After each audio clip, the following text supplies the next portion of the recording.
Lo que estás a punto de escuchar no es un rumor, no es una teoría, no es una exageración. Es la historia documentada de cómo un solo hombre construyó una de las fortunas más gigantescas y mejor escondidas de toda América Latina, mientras millones de mexicanos se hundían en la peor crisis económica que este país había vivido en décadas. Carlos Salinas de Gortari, el expresidente que prometió modernizar a México y que terminó convirtiéndolo en su negocio privado.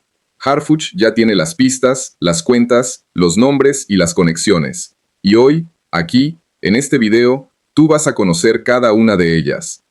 Pero antes de entrar de lleno, necesitas entender algo que casi nadie te ha explicado con claridad. La fortuna de Salinas de Gortari no está donde tú crees. No está en una cuenta bancaria con su nombre. No está en una mansión registrada a su nombre. No está en ningún documento público que puedas buscar. Su dinero existe, pero está diseñado para ser invisible. Repartido entre testaferros, empresas fantasma, cuentas en paraísos fiscales y propiedades que oficialmente pertenecen a personas que ni siquiera sabrías identificar. Y ese es precisamente el problema que Harfuch se propuso resolver. Quédate, porque lo que vas a descubrir en los próximos minutos cambia por completo la imagen que tienes de este personaje. Todo comienza en 1988, el año en que Carlos Salinas de Gortari llega a la presidencia de México en las elecciones más cuestionadas de la historia moderna del país. La famosa caída del sistema. Millones de mexicanos salieron a votar aquel 6 de julio. Las encuestas de salida daban una contienda cerradísima. Cuauhtémoc Cárdenas, el candidato de la oposición, parecía tener posibilidades reales de ganar. Y entonces, de pronto, las pantallas se apagaron. El sistema informático que contaba los votos dejó de funcionar. Durante horas, nadie sabía qué estaba pasando. Y cuando las pantallas volvieron a encenderse, Salinas era presidente. El país entero sintió que algo se había roto. Pero Salinas no perdió el tiempo intentando justificarse. Lo que hizo fue algo mucho más calculado, mucho más frío, mucho más ambicioso. Puso en marcha el programa de privatizaciones más agresivo que México había conocido.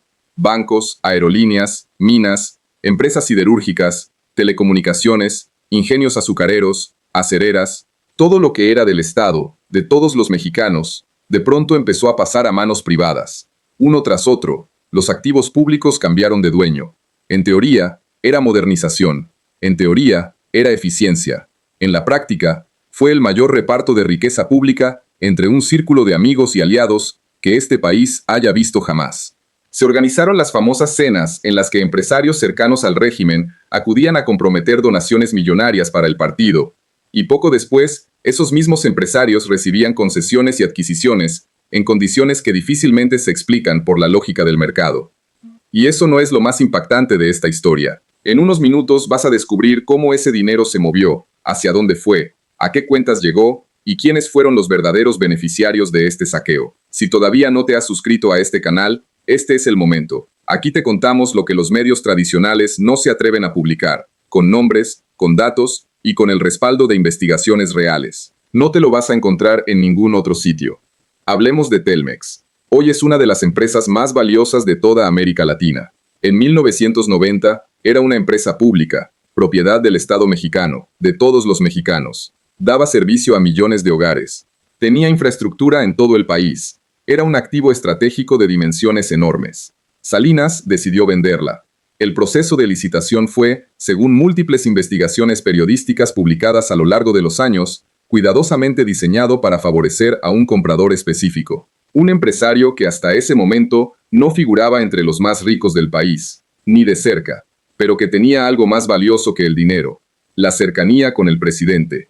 Ese hombre se convirtió, en cuestión de años, en uno de los más ricos del planeta.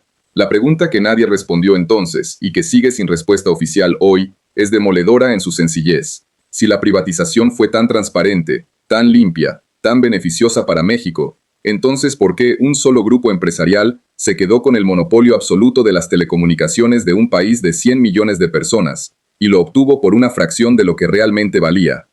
Pero eso no es todo.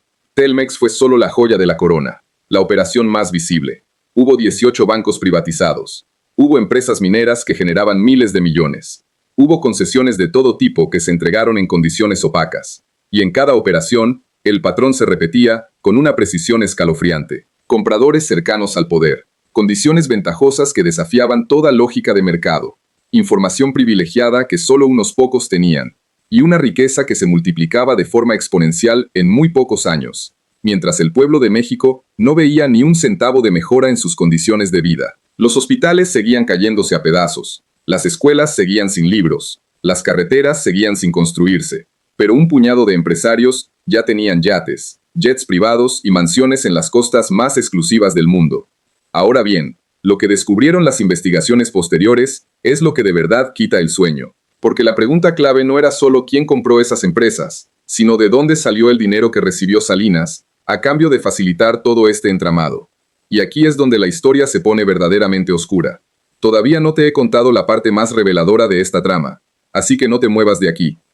En 1995, apenas un año después de que Salinas dejó la presidencia, su hermano Raúl Salinas de Gortari fue arrestado. Los cargos eran gravísimos. Se le acusaba de enriquecimiento ilícito y de vínculos directos con el narcotráfico. Pero lo que sacudió a México no fue solo la detención, fue lo que apareció después.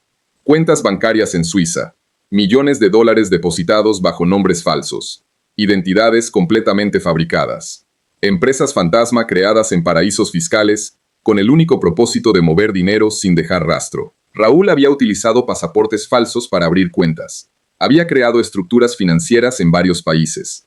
Había acumulado una fortuna que, según las autoridades suizas que investigaron el caso durante años, superaba los 100 millones de dólares. 100 millones, el hermano del presidente. Y la pregunta obvia, la que todo México se hacía en voz alta, la que nadie podía ignorar, era inevitable. Si el hermano del presidente tenía 100 millones de dólares escondidos en cuentas secretas en Suiza, ¿cuánto tenía el propio presidente? ¿Cuánto movió Carlos Salinas de Gortari por canales que nadie ha podido rastrear todavía? Carlos Salinas siempre lo negó todo. Cada acusación, cada sospecha, cada conexión. Dijo que su hermano actuaba por cuenta propia. Dijo que él no sabía absolutamente nada. Dijo que era víctima de una persecución política orquestada por el gobierno de Ernesto Zedillo, su sucesor, con quien tuvo una ruptura brutal. Pero los hechos contaban otra historia, porque no era solo Raúl, era todo un sistema, un entramado de cuentas, empresas, intermediarios, testaferros y movimientos financieros internacionales que conectaban directamente con las decisiones que se tomaron desde Los Pinos durante los 6 años del sexenio salinista. Justo cuando crees que ya lo sabes todo, aparece otro capítulo que nadie esperaba. Porque mientras el escándalo de Raúl sacudía al país, otro fantasma recorría México. El fantasma de diciembre de 1994, el llamado error de diciembre. La crisis económica que estalló apenas semanas después de que Salinas dejó el poder y Zedillo tomó posesión. El peso se devaluó de forma brutal, pasando de 3 pesos por dólar a más de 7 en cuestión de semanas. Los ahorros de millones de familias se evaporaron de la noche a la mañana. Familias enteras que habían ahorrado durante años para comprar una casa vieron cómo sus créditos se volvían impagables. Empresas pequeñas y medianas quebraron por miles. El desempleo se disparó a niveles que no se habían visto en décadas. La clase media mexicana fue devastada. Y entonces llegó el golpe definitivo, el que todavía duele, el FOBAPROA, el Fondo Bancario de Protección al Ahorro. En pocas palabras, el gobierno rescató a los bancos que habían sido privatizados apenas años antes, muchos de ellos comprados por los amigos del régimen salinista en condiciones ventajosas. Esos bancos habían hecho negocios irresponsables. Habían concedido créditos sin garantías suficientes. Habían especulado con el dinero de los ahorradores. Habían otorgado préstamos a empresas vinculadas a sus propios accionistas. Y cuando todo se derrumbó, cuando el castillo de naipes cayó, el gobierno convirtió esas deudas privadas en deuda pública. Lo que debían los banqueros lo terminó debiendo el pueblo de México. Según diversas estimaciones publicadas por economistas e investigadores, el costo del FOBAPROA fue cercano a los 100,000 millones de dólares. 100,000 millones que pagaron y siguen pagando hasta hoy los contribuyentes mexicanos. Las mismas familias a las que la crisis les quitó todo, terminaron pagando la fiesta de los que se habían enriquecido con las privatizaciones.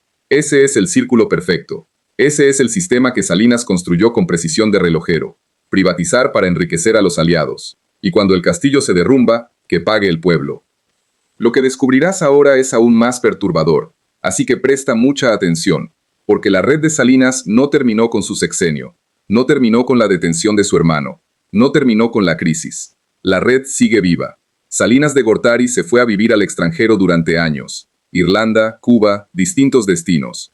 Viajaba con discreción, aparecía y desaparecía, pero nunca dejó de mover hilos. nunca dejó de influir en la política mexicana. Según múltiples análisis de politólogos, periodistas y observadores, su capacidad de operar desde las sombras ha sido una de las constantes más perturbadoras de la política mexicana durante las últimas 3 décadas. Expresidentes que buscaban su consejo antes de tomar decisiones clave.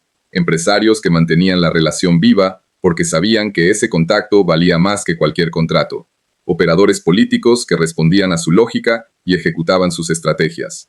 Un poder que no necesita cargo oficial para existir. Un poder que se ejerce a través de contactos, de favores debidos, de lealtades compradas y de información comprometedora que funciona como un seguro de vida político. Un poder invisible, pero absolutamente real. Y eso nos lleva al presente, a lo que Harfuch está haciendo hoy, a las investigaciones que se llevan a cabo para rastrear esa fortuna oculta, para identificar las propiedades que no están a su nombre pero que disfruta, las cuentas que no aparecen en ningún registro público, pero que mueven dinero, las empresas que oficialmente pertenecen a terceros, pero que responden a una sola voluntad. Porque el dinero no desaparece, nunca desaparece, se transforma, se mueve de un país a otro, se esconde detrás de capas y más capas de opacidad corporativa, de fideicomisos, de sociedades anónimas en jurisdicciones donde preguntar es de mala educación. Pero siempre, siempre deja rastro. Y ese rastro es exactamente lo que Harfuch ha estado siguiendo con la paciencia de quien sabe que el tiempo juega a su favor. Piénsalo un momento. Un expresidente que gobernó hace más de 30 años, y cuya influencia, según numerosos analistas políticos, todavía se siente en las estructuras del poder en México. Un hermano que fue detenido con $100 millones en cuentas secretas en Suiza. Una privatización que convirtió a un empresario desconocido en uno de los hombres más ricos del mundo.